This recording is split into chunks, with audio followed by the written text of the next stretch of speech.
Thank you అధ్యక్ష గౌరవనీయులు పెద్దలు దివంగత ప్రధానమంత్రి మాన్యులు డాక్టర్ మన్మోహన్ సింగ్ గారికి నివాళులర్పించే ఈ సందర్భంగా ముందుగా ముఖ్యమంత్రి గారు ప్రవేశపెట్టిన సంతాప తీర్మానానికి పూర్తిగా మా పార్టీ తరపున మద్దతు తెలియజేస్తూ డాక్టర్ మన్మోహన్ సింగ్ గారికి భారతరత్న ఇవ్వాలి అని ఏదైతే వారు ప్రతిపాదన పెట్టారో దానికి కూడా సంపూర్ణంగా మా మద్దతు ప్రకటిస్తూ తప్పకుండా ఈ భారతరత్న అనే పురస్కారానికి గౌరవానికి వారు ఖచ్చితంగా అర్హులనే మాటను కూడా మా పార్టీ కూడా సమర్థిస్తూ వారి ప్రతిపాదనను పూర్తి స్థాయిలో ఏకీభావం తెలియజేస్తా ఉన్నాం అధ్యక్ష మన్మోహన్ సింగ్ గారి గొప్పతనాన్ని, మన్మోహన్ సింగ్ గారి యొక్క సామర్థ్యాన్ని, మన్మోహన్ సింగ్ గారి యొక్క తెలివితేటల్ని మొట్టమొదటగా గుర్తించింది కూడా మన తెలంగాణ బిడ్డ పివి నరసింహారావు గారు అనేది నిర్వివాదం అధ్యక్ష. పివి నరసింహారావు గారు ఆనాడు ప్రధానమంత్రిగా భారతదేశానికి ఎన్నికైన తర్వాత సాధారణంగా ఈరోజు వింటుంటాం అధ్యక్ష, లాటరల్ ఎంట్రీ అని, అంటే రాజకీయాలతో సంబంధం లేని వ్యక్తులను కూడా మనం రాజకీయాల్లో ముఖ్యంగా ప్రభుత్వాలలో ముఖ్యమైన పాత్రల్లో తీసుకురావడాన్ని లాటరల్ ఎంట్రీ అంటారు అధ్యక్ష. కానీ ఈ లాటరల్ ఎంట్రీ అనే విధానాన్ని ఆనాడు పివి నరసింహారావు గారు తీసుకొచ్చి రాజకీయాలతో సంబంధం లేని ఒక ఆర్థికవేత్త, ఆర్బీఐ గవర్నర్గా పనిచేసిన ఒక మంచి తెలివైన ఒక ఆర్థికవేత్త మనకు అందుబాటులో ఉన్నారని చెప్పి గుర్తించి గౌరవించి వారిని ఆర్థిక మంత్రిగా ఆనాడు నియమించారు అధ్యక్ష. ఆర్థిక మంత్రిగా నియమించబడ్డ తర్వాత డాక్టర్ మన్మోహన్ సింగ్ గారు ఆనాడు 1991లో అనుకుంటాను అధ్యక్ష, సబ్జెక్టు కరెక్షన్, బడ్జెట్ ప్రవేశపెడుతున్నప్పుడు ఒక గొప్ప మాట అన్నారు.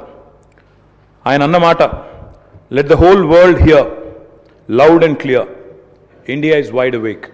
అంటే ప్రపంచం మొత్తం వినాల్సిన సమయం వచ్చింది, నా దేశం మేల్కొని ఉంది అనే మాట ఆనాడు ఒక ఆర్థికవేత్తగా ఆర్థిక సంస్కరణలు ప్రవేశపెట్టే సందర్భంలో డాక్టర్ మన్మోహన్ సింగ్ మాట్లాడిన మాట అధ్యక్ష. ఆ మాటలు, ఆయన సిద్ధాంతం, ఆనాటి పివి నరసింహారావు గారి నాయకత్వం ఇవాళ ఈ దేశంలో సమూలమైన సంస్కరణలు తెచ్చింది. ఈ దేశంలో ఎన్నో రకమైన విప్లవాత్మకమైన మార్పులు కూడా వచ్చినాయి అధ్యక్ష. కేవలం 15 రోజులు మాత్రమే ఫారెక్స్ నిలువలు ఉన్న ఆనాటి పరిస్థితి నుంచి మొత్తం ప్రపంచం అంతా ఆశ్చర్యపోయే స్థాయికి దేశాన్ని పరిగెత్తించిన ఆర్థిక సంస్కరణ శీలి డాక్టర్ మన్మోహన్ సింగ్. అనవసరపు డాంబికాలు, అనవసరపు ఆర్భాటాలు లేకుండా, హడావిడి లేకుండా సింపుల్ లివింగ్, హై థింకింగ్ అనే మాటకి పర్యాయ పదంగా డాక్టర్ మన్మోహన్ సింగ్ గారిని మనం చెప్పుకోవచ్చు అధ్యక్ష. Loyalty is a very rate. Loyalty అనేది, విశ్వాసం అనేది ఇవాళ రాజకీయాల్లో చాలా అరుదైన పదం అధ్యక్ష.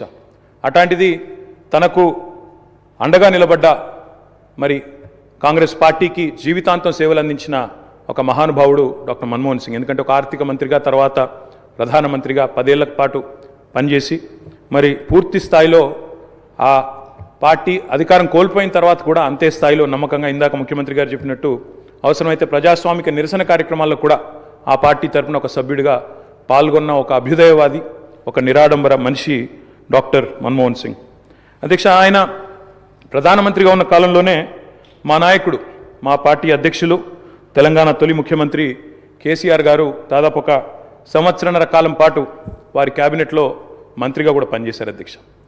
మంత్రిగా పనిచేసే క్రమంలో ఆనాడు 2004లో కాంగ్రెస్ పార్టీతో పొత్తు పెట్టుకొని మరి ఆనాడు ఎన్నికల్లో గెలిచిన తర్వాత క్యాబినెట్లో భాగస్వామ్య పక్షాలను కూడా ఆహ్వానించి కేసీఆర్ గారి క్యాబినెట్ మంత్రిగా తీసుకున్న తర్వాత వెంటనే ఒక చిన్న చిక్కు సమస్య వచ్చింది అధ్యక్ష.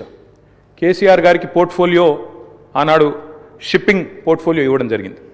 ఇస్తే వెంటనే డిఎంకే వాళ్ళు వాళ్ళు ప్రధాన భాగస్వామ్య పక్షం యూపీఏలో, వాళ్ళు వెంటనే అభ్యంతరం లేవనెత్తినారు. మీరు మాకు కమిట్మెంట్ ఇచ్చారు, మాకు ప్రామిస్ ఇచ్చారు,